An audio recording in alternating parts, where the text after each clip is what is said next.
2 दिवसीय सतज्ञान यज्ञ का दूसरे दिन की दूसरी सभा आप लोगों के सामने शुरू हो चुकी है। बहुत ही सुंदर हम लोगों ने अभी साथी द्वारा विचारों को श्रवण किया कि हमारे जीवन में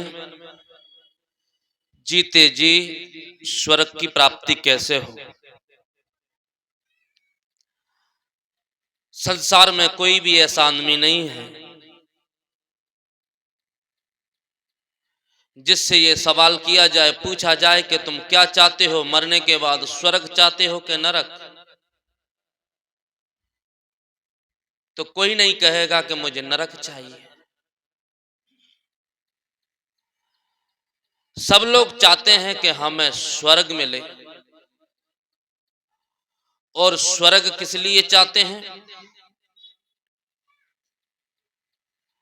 आपने किसी ने स्वर्ग को देखा नहीं है। बड़ी गजब की बात है। जिसकी मान्यता है कि कहीं स्वर्ग है और नरक है, उसको आज तक किसी जिंदा आदमी ने देखा नहीं है।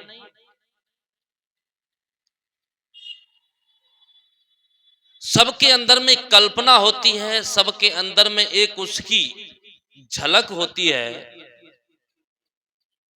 किस लिए? कि हमने लोगों से सुना है,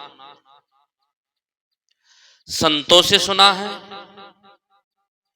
शास्त्रों में पढ़ा है, कथाओं में सुना है, सत्संग में सुना है,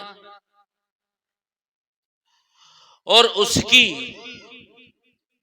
व्याख्या बड़ी जोर से, बड़ी लंबी हमने सुनी है। नरक की व्याख्या सुनकर के आदमी का दिल दहल जाता है। कहते हैं संत और शास्त्र के नरक बहुत भयावह होता है। जो आदमी नरक की कल्पना कराता है और लोग सुनते हैं, कहते हैं यदि तुमने गलत कर्म किए हैं तो तुम्हें नरक की प्राप्ति होगी। और नरक भी कैसा? जिस नरक के बारे में सुनकर के आदमी की रूह कांप जाती है, हृदय बढ़ने लगता है, उसकी धड़कन है। कहते हैं कि जब आदमी नरक जाता है, जिसने इस धरती पर गलत कर्म किए हैं, और उसे जब भगवान नरक ले जाते हैं, तो नरक की जो प्रताड़ता है, नरक की जो सजा है, वो बहुत कठिन है, कठोर है। आदमी को बड़ी बड़ी कढ़ाइयां वहां बनी हुई हैं, बड़े बड़े चूल्हे,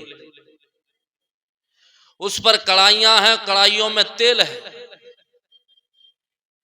और उस कढ़ाइयों में आदमी को छोड़ दिया जाता है जो मर के जाता है।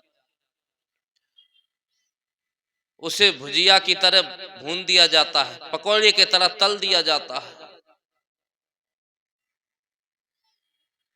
उसे नरक का दर्शन कराते हैं, आग में छोड़ दिया जाता है, कांटों पर सुलाया जाता है। अनेकों प्रकार के यमराज के दूत उसे अनेकों हथियारों से, शस्त्रों से उसको वेदना देते हैं, दर्द देते हैं। जितना ज्यादा कोई खर्ब संसार में रह करके खराब काम करता है, गलत काम करता है, उसको उतनी बड़ी नरक मिलती है।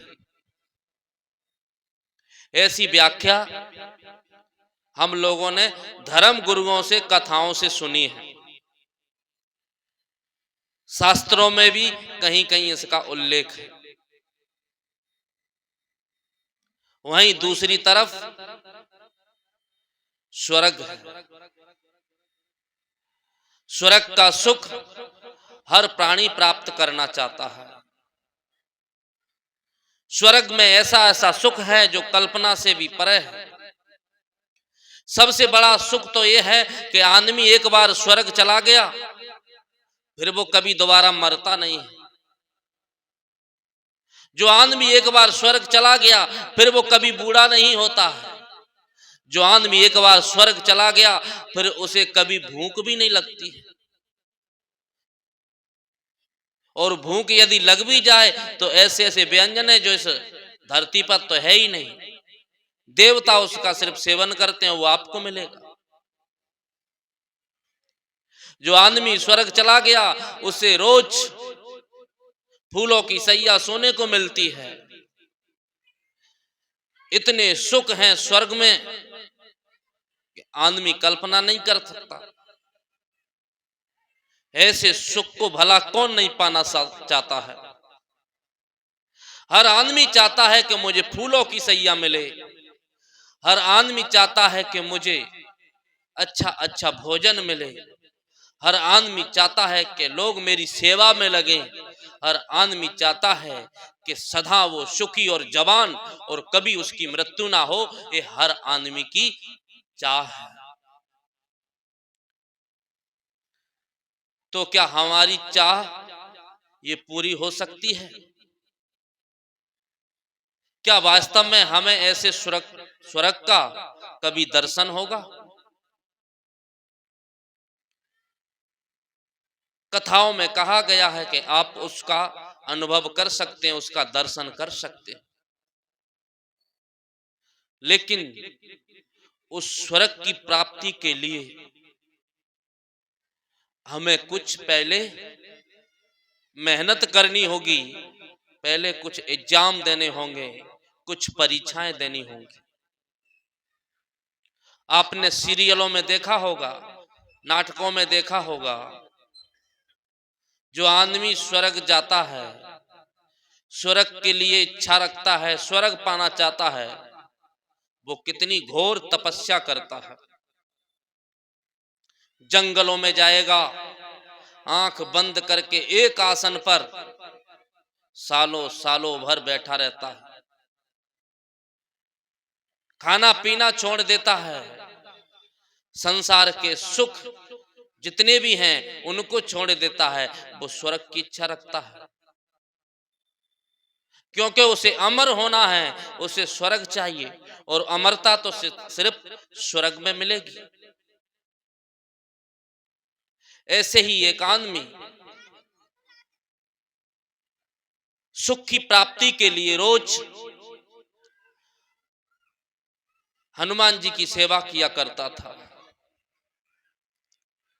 बजरंग बली की रोज सेवा किया करता था। प्रतिदिन उसने नियम बना लिया था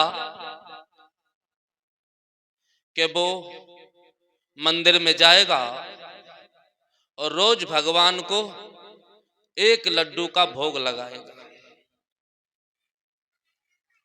रोज मंदिर जाता था और बजरंग बली के सामने, हनुमान जी के सामने वो लड्डू का भोग रखता था, लड्डू चढ़ाता था। कोई उसे देखता था, लोगों ने देखा कि आदमी को एक दिन देखे, 2 दिन देखे, ये महीना भर हो गया रोज मंदिर जाता है, सुबह सुबह भगवान को लड्डू भी चढ़ाता है। एक दिन किसी ने पूछा कि तुम भगवान को लड्डू क्यों चढ़ाते हो, बजरंग बली की सेवा क्यों करते हो? उसने कहा कि मुझे स्वर्ग चाहिए, मुझे ताकत चाहिए, मुझे रिद्धि सिद्धि चाहिए, मेरे अंदर में बल चाहिए, क्योंकि मेरे जीवन में अनेकों प्रकार के कष्ट हैं, संकट हैं, उन संकटों से मैं जूझ रहा हूं।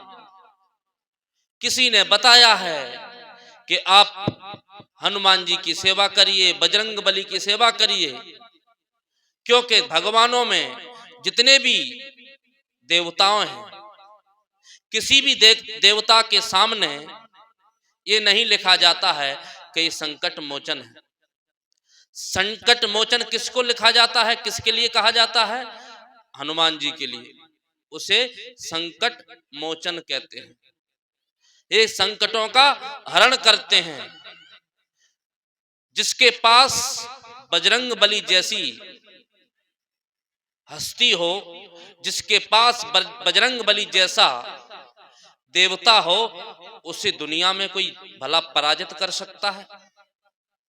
उसको दुनिया में भला कोई हरा सकता है? उसने कहा कि तुम क्यों पूजा करते हो?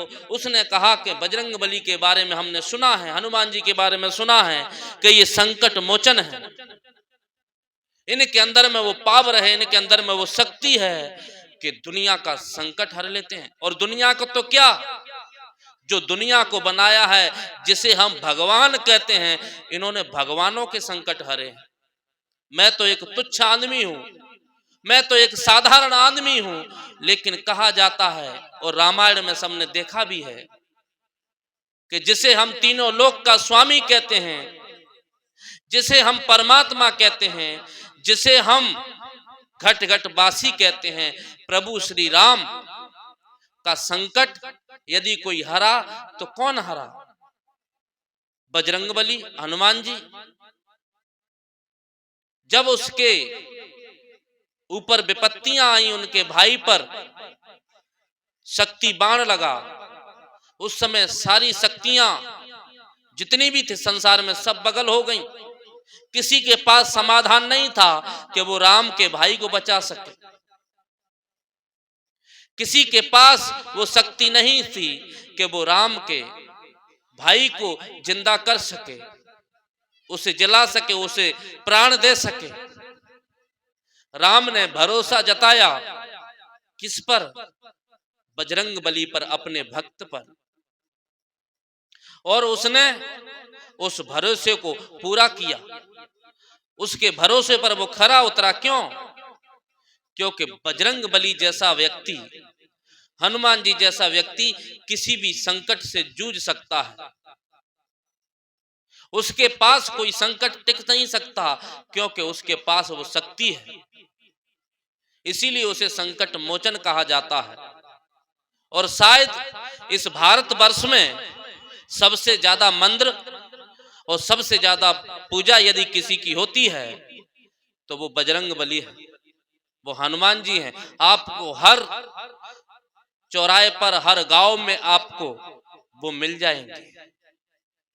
और भगवानों के मंदिर आपको बहुत कम दिखेंगे, लेकिन आपको हनुमान जी का मंदिर गांव, देहात, शहर और जंगल में कहीं भी मिल जाएगा। क्यों? ऐसा क्या था उनमें जिन्होंने अपनी इतनी कीर्ति पाई, उन्होंने इतना नाम पाया कि आज लोग उन्हें पूजते हैं। तो यही सारी चर्चाएं उस आदमी से लोग कर रहे थे, और वो ये व्याख्या कह रहा था कि ये संकट मोचन है, इसलिए मैं हनुमान जी की पूजा करता हूं। दूसरे दिन उस आदमी ने पुनः मंदिर गया और हनुमान जी के सामने थाली भर लड्डू लेके गया। फिर उस आदमी ने पूछा कि तुम कितने दिनों से इसकी पूजा कर रहे हो, कितने दिनों से तुम लड्डू चढ़ा रहे हो? उसने कहा कि मैं तो कई सालों से चढ़ा रहा हूं। आपको भले मैंने बताया कि 2, 4, 10, 20 दिन या महीने से, लेकिन सच बात तो यह है कि मैं काफी समय से इनके पास, उधर ही माता जी, पूजा कर रहा हूं।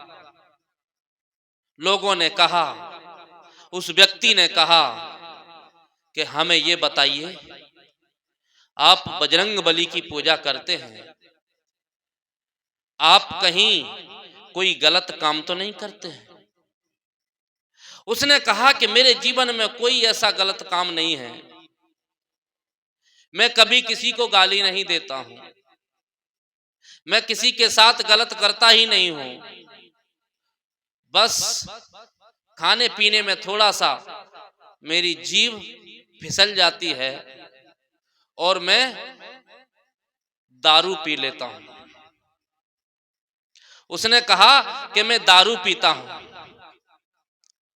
पूछने वाले व्यक्ति ने कहा कि तुम 1 साल नहीं, 2 साल नहीं, पूरे जीवन भर भी तुम लड्डू चढ़ाते रहो, कभी भी तुम्हारे संकटों को हरने के लिए हनुमान जी नहीं आने वाले हैं। क्योंकि जो आदमी दारू पीता होगा, जो आदमी चोरी करता होगा, जो आदमी व्यभिचार करता होगा, जो आदमी हत्यारा होगा, जिस आदमी में संपूर्ण रूप से पूरी तरह वो बेमनस्ताओं से भरा होगा, उसकी देवता भी रखवाली नहीं करते। कोई देव उसकी रक्षा नहीं करेगा, क्योंकि उन्हें ऐसा आदमी पसंद नहीं है। उन्होंने कहा कि आपने देखा कि हनुमान जी ने किसका संकट हरा? उन्होंने राम का संकट हरा कि रावण का। उन्होंने राम का संकट हरा कि रावण का। तो सब जानते हैं कि उन्होंने राम का संकट हरा। रावण के संकटों को हरने के लिए नहीं गए, बल्कि रावण के लिए तो संकट बन के गए। उन्होंने राम की सहायता करी, राम के दुखों में उन्होंने अपनी शक्ति लगाई और उन दुखों को दूर किया।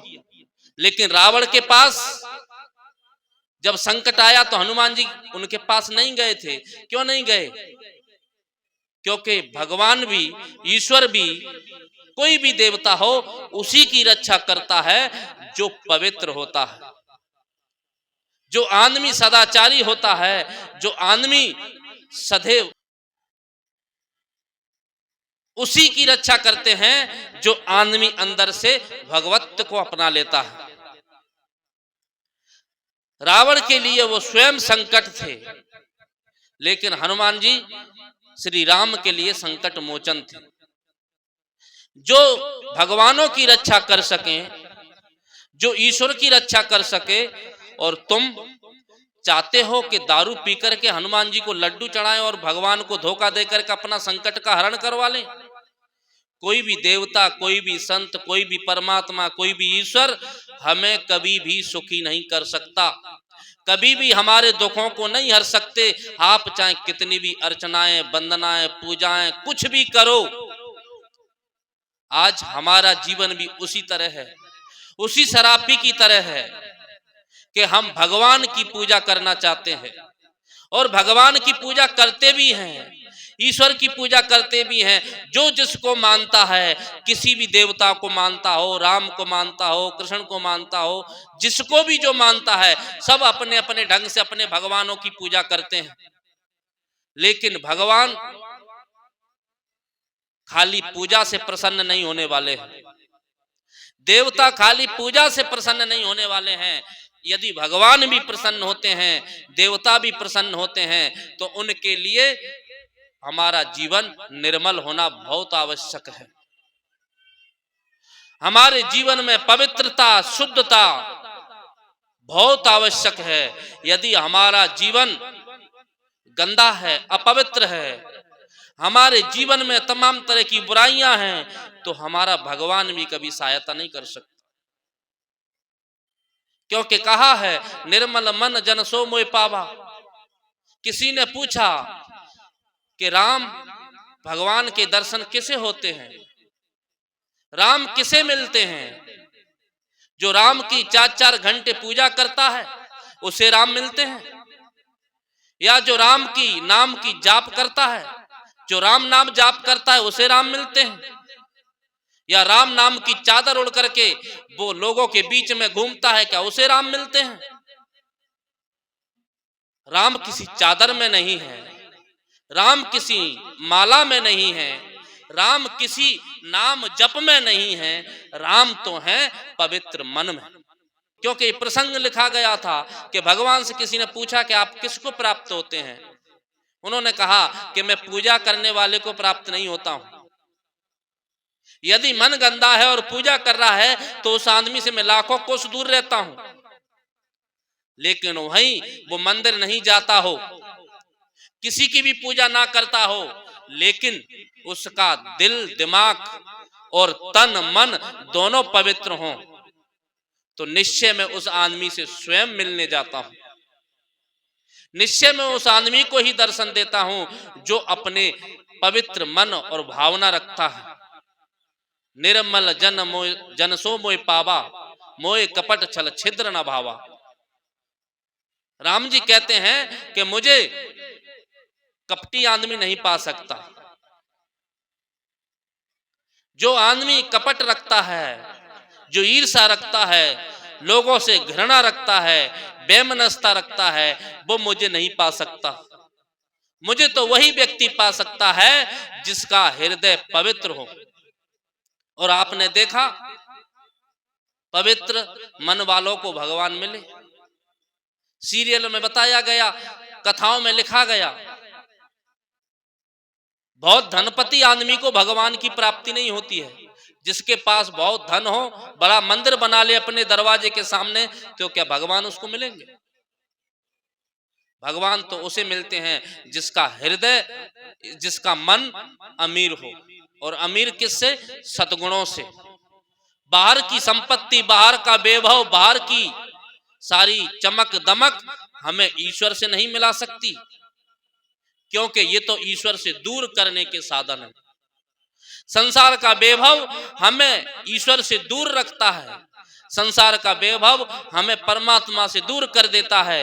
हमें परमात्मा से तो वही मिला सकता है जिसके अंदर में कोई छल ना हो, कपट ना हो। और आपने देखा, बियावान जंगल में निवास करने वाली माता शिवरी स्वयं भगवान जाकर उसे दर्शन देते हैं। क्या शिवरी के पास बहुत बड़ा मकान था, राजभवन था? क्या उसके पास बहुत रुपया पैसा था? क्या उसके पास अनेकों प्रकार के खाने के लिए मेवा मिष्टान थे? क्या 56 भोग लगाती थी भगवान के लिए? कुछ नहीं। एक टूटी झोपड़ी में निवास करती थी। वस्त्र भी पहनती थी तो फटे वस्त्र भी उसको पहनने के लिए नहीं था। एकदम गरीबी का जीवन और जंगल में निवास, लेकिन उसका मन इतना अमीर था, उसकी भक्ति में इतनी शक्ति थी कि स्वयं परमात्मा भगवान जिसे कहते हैं, वो जाकर के उसे दर्शन देते हैं और कहते हैं, तू मांग ले, क्या चाहती है? बताइए वो दिन कैसा होगा एक भक्त के लिए, वो समय कैसा होगा जो जन्मों जन्मों से किसी की पूजा करता हो, जो अनेकों समय से किसी भगवान की पूजा करता हो, उसकी अर्चना करता हो, और उसके सामने जिसकी वो पूजा करता हो और प्रकट हो जाए, उस आदमी की फिर खुशी का कोई ठिकाना है? उसकी खुशी कितनी दुगनी होगी, उसके मन में कितनी प्रसन्नता होगा, उसका दिल कितना पवित्र होगा। स्वयं राम जाकर के कहते हैं कि शिवरी तुम्हें क्या चाहिए, मांग लो, मैं तुम्हें दर्शन देने आया हूं। शिवरी का मन इतना पवित्र था, मन ही नहीं वो बाहर का सारा माहौल पवित्र रखती थी। पूरा गलियां जिस जंगल में रहती थी, जहां कुटिया थी, उसे साफ रखती थी। भले टूटी थी लेकिन साफ रखती थी। रास्ते, जिस रास्ते से राम आने वाले हैं, उसे पता भी नहीं कि इस रास्ते से आने वाले हैं, फिर भी उसको वो व्यवहारती रहती थी और उसमें प्रतिदिन फूल बिछाया करती थी कि कहीं उसको कंकड़ ना लग जाए। जिसे मैं चाहती हूं, जिसकी मैं पूजा करती हूं, कहीं उसके पैर में कोई कांटा ना चुभ जाए, नहीं तो मेरी भक्ति निरर्थक है। आज तो लोग भक्ति करते हैं तो स्वार्थ के लिए करते हैं, लेकिन शिवरी का कोई स्वार्थ नहीं था। उसे कोई राजभवन की आवश्यकता नहीं थी, उसे किसी धन की आवश्यकता नहीं थी, उसे अमर होने की भी आवश्यकता नहीं थी। वो नहीं चाहती थी कि मुझे अमर होना है, वो तो बस इतना ही चाहती थी कि बस मुझे प्रभु के दर्शन हो जाएं और मेरा जीवन धन्य हो जाएगा। लेकिन उसके लिए उसने जो मेहनत की, उसने जो भक्ति की वो इतनी निर्मल थी कि उसकी शक्ति इतनी बनी कि स्वयं राम जाकर के उसे दर्शन देते हैं और कहते हैं तू मांग ले। आज किसी आदमी के पास यदि भगवान पहुंच जाएं तो आदमी इतनी लंबी लिस्ट रख देगा उसके सामने के भगवान का भी दिमाग चकरा जाएगा, मैं क्या क्या दूं। ऐसी ऐसी चीजें लिख देगा जो भगवान के पास स्वयं ना हो। लेकिन जो भक्ति करने वाला शुद्ध व्यक्ति होता है वो एकदम निर्मानी होता है, निस्वार्थ भक्ति करता है। भक्ति हमारी इतनी निर्मल होनी चाहिए, इतनी निस्वार्थ होनी चाहिए कि भगवान स्वयं हमारी भक्ति के वशीभूत होकर के हमारे पास प्रकट हो जाए। और भगवान का प्रकट होना कोई ऐसा नहीं है कि वो कोई शरीर लेके हमारे सामने प्रकट होते हैं। सबरी के सामने भरे प्रकट हुए, हो सकता है उस समय वो जिंदे हों, लेकिन आज तो यदि हम राम की भक्ति करना चाहें तो राम जिंदा तो नहीं है, वो हमारे आदर्शों में है, हमारे मन में है, हमारे दिमाग में है, हमारे धर्म के अनुसार उसे मानते हैं, लेकिन शरीर से तो वो नहीं है। लेकिन आज यदि हम उनको पाना चाहते हैं उसका क्या तरीका है? उसका तरीका है कि राम कहते थे कि जितने भी जगत के प्राणी हैं, जितने भी जगत के संसार के लोग हैं, उनमें मेरा दर्शन कर लो, तुम्हें राम की प्राप्ति हो जाएगी। जिस दिन हर आदमी, हर व्यक्ति के अंदर राम का दर्शन कर लेगा, फिर उसे कभी भी कोई भी दुख छू नहीं सकता, कभी कोई कष्ट उसे छू नहीं सकता, कभी भी संकट उसके ऊपर आ नहीं सकता। क्यों? क्योंकि जब आप किसी व्यक्ति के अंदर राम के दर्शन करोगे तो उस समय फिर आप किसी को ठग नहीं सकते। यदि आप किसी व्यक्ति के अंदर में राम के दर्शन करते हैं तो फिर उस आदमी से आप गाली नहीं दे सकते। यदि आप किसी व्यक्ति के अंदर राम के दर्शन करते हैं तो उसके साथ फिर छलावा नहीं कर सकते। यदि आप किसी के अंदर राम के दर्शन करते हैं तो उसके साथ कोई भी गलत काम नहीं कर सकते, क्योंकि राम की पूजा में गलत काम है ही नहीं। और जब हमारे अंदर में कोई गलत काम नहीं है तो सर्वस्व हमें राम की दर्शन हो सकते हैं, सर्वस्व हम राम को पा सकते हैं और हर प्राणी के अंदर वो विराजमान है। इसीलिए हमारी जो भक्ति है वो निस्वार्थ होनी चाहिए। स्वार्थ रख कर के भक्ति जो करता है उसे कभी भी धर्म तो क्या, स्वर्ग तो क्या, सामान्य चीजों की भी प्राप्ति नहीं हो सकती है, क्योंकि निस्वार्थ मन से भक्ति करने में बहुत शक्ति होती है। और जहां स्वार्थ है वहां आदमी को दुख पीड़ा ही मिलेगी, क्योंकि हमने जो मांगा वो नहीं मिला तो हमें दुख ही तो मिलेगा। जिसकी हमें पूर्ति चाहिए थी भगवान से वो हमें प्राप्त नहीं हुआ तो लोग भगवान को गाली देने लगते हैं कि भगवान की मैंने इतने दिन पूजा की, इतने दिन लड्डू चढ़ाया, इतना दिन अगरबत्ती घुमाया, दीप जलाया, लेकिन भगवान मेरी सुनता ही नहीं है।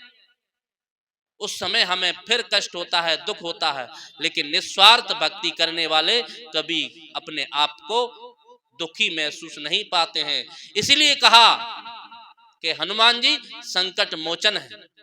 जो स्वयं भगवान के संकट निवारण कर सकते हैं तो हम तो साधारण लोग हैं, संसार के लोग तो साधारण हैं, वो तो उनके संकट निवारण करेंगे ही। लेकिन एक शर्त है, वो चाहते हैं कि आपका जीवन शिवरी की तरह पवित्र होना चाहिए, राम की तरह निश्चल होना चाहिए, तब आपके संकटों को वो हर सकते हैं, अन्यथा नहीं हर सकते हैं। इसीलिए धर्म में, सत्संग में, कथा में हम लोगों को निर्मल मन से बैठना चाहिए और एक एक बात को संतों की सुन करके उसे अपने जीवन में उतारना चाहिए। पता नहीं कब कौन सी बात हमारे अंदर में वो भक्ति प्रकट कर दे जिसके लिए हम जन्मों जन्मों से भटक रहे थे। पता नहीं कौन सी बात हमारे जीवन को मोड़ दे और हमें सुखमय बना दे। आवश्यक है कि हम अपने पवित्र मन करें, अपनी खानी बानी, अपना रहन सहन पवित्र करें। जो हम गलत खान पान करते हैं, अवच्छ भोजन करते हैं, उसका त्याग करें। जो गलत खाते पीते हैं उसका त्याग करें। और खैनी गुटखा तम्बाकू जितना भी हम सेवन करते हैं सबका त्याग करें। हनुमान जी की पूजा करते हैं, सिगरेट पीते हैं, गांजा फूकते हैं, खैनी चबाते हैं, हनुमान जी उसकी रक्षा करेंगे और उसको मुदगर मार के उसको धरती में मिला देंगे। ऐसे आदमी के लिए हनुमान जी कभी पैदा नहीं होते हैं। हनुमान जी तो उसी के लिए जिसका तन पवित्र हो और मन पवित्र हो, उसी को हर भगवान मिलते हैं, हर ईश्वर मिलते हैं। और ईश्वर कोई बाहर से मिलने वाली चीज नहीं है। जिसको भी आप मानते हो, जिसका भी आप नाम ले लो, वो सबके अंदर में है, हमारी भावनाओं में है, हमारे शुद्ध आचरण में है, हमारी पवित्रता में है। कोई राम, कोई ईश्वर, कोई भगवान, कोई बजरंग बली बाहर से आने वाले नहीं है, सब हमारे अंदर में है। जब हमारा पवित्र मन होता है तो समझ लीजिए भगवान का वास है और सारे लोग जितने हैं सब भगवान का स्वरूप है। इसलिए आवश्यकता है निश्चल मन हमारा रखें और शुद्ध भक्ति रखें, निस्वार्थ भक्ति रखें, तब हमारे जीवन का कल्याण हो सकता है और हम अपने जीवन को सार्थक कर सकते हैं।